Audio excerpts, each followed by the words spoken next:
Okay, तो यहाँ पे इस वाले वीडियो के अंदर हम लोग ग्रेविटेशन वाले चैप्टर से ये एक क्वेश्चन पूछा गया है, इसको डिस्कस करेंगे। इससे पहले हम लोग ग्रेविटेशन वाले चैप्टर से एक और क्वेश्चन पूछा गया था, इसको उसको डिस्कस कर चुके हैं हम लोग। यहाँ पे इस क्वेश्चन में क्या दिया गया है, आप लोग यहाँ पे स्क्रीन पे देख सकते हैं कि a body weights 48 newton on surface of अर्थ।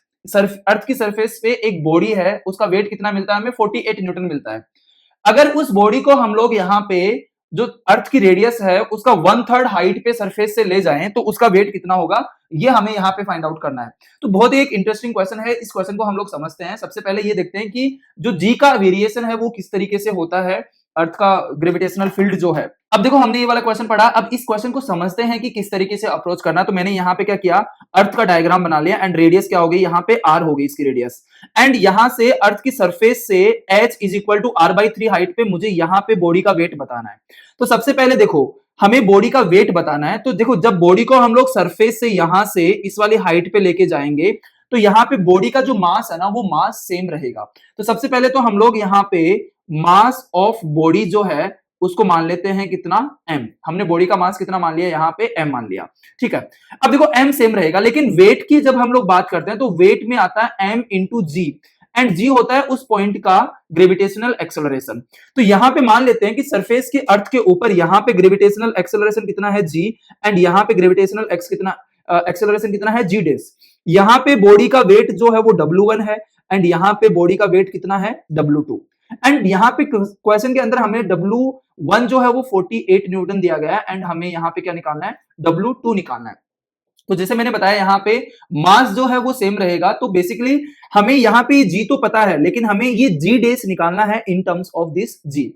तो अगर हमें जी एंड जी डेस पता लग जाता है तो हम लोग सिंपली क्या लिख देंगे, W1 is equal to mg and W2 is equal to mg dash. Simply हम लोग यहाँ पे ये वैल्यू पुट करेंगे एंड हमारा आंसर आ जाएगा। तो उसके लिए हमें क्या निकालना पड़ेगा, सबसे पहले हमें जी डेस निकालना पड़ेगा। तो अगर हम लोग जी डेस की वैल्यू निकालें तो जी डेस की वैल्यू जो होगी वो होगी gm by r plus H का whole square, r plus H का होल स्क्वायर। तो यहां पे ध्यान से देख सकते हो g dash is equal to gm divided by, अगर मैं यहां पे r बाहर ले लूंगा तो ये हो जाएगा r स्क्वायर एंड यहां पे 1 प्लस एच बाई आर, इसका होल स्क्वायर हमारे पास बच जाएगा। अब देखो आप लोग ये क्वेश्चन पूछ सकते हो कि हम लोग यहाँ पे ये वाला फॉर्मूला क्यों नहीं यूज कर सकते, g dash is equal to g 1 minus 2h by R ई।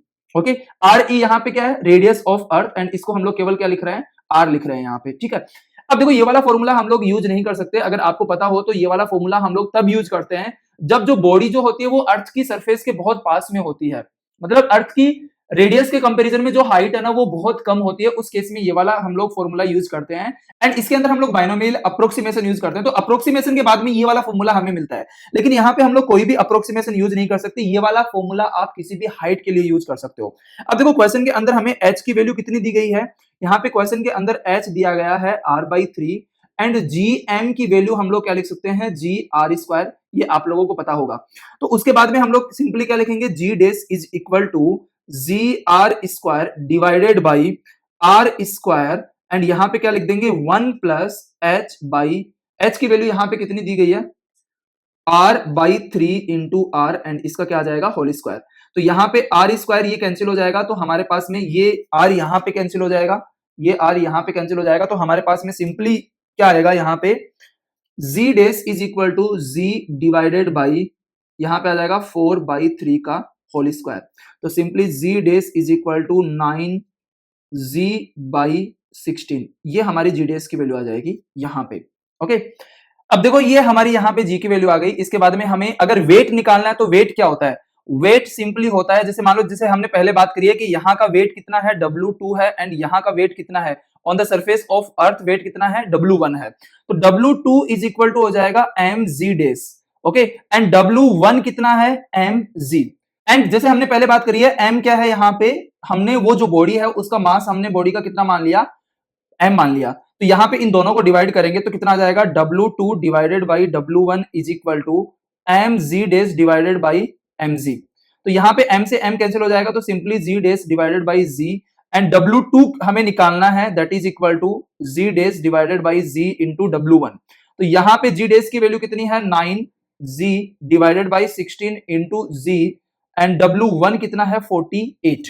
तो सिंपली ये सारी वैल्यूज पुट करने के बाद में हमें फाइनली जो मिलेगा यहाँ पे इससे ये कैंसिल हो जाएगा एंड ये जो 16 है ये 48 से 3 टाइम्स कैंसिल हो जाएगा यहाँ पे। तो यहाँ पे हमारे पास फाइनली कितना आ जाएगा 9 into 3 and that is equal to 27 newton. ये हमारा फाइनल आंसर आ जाएगा।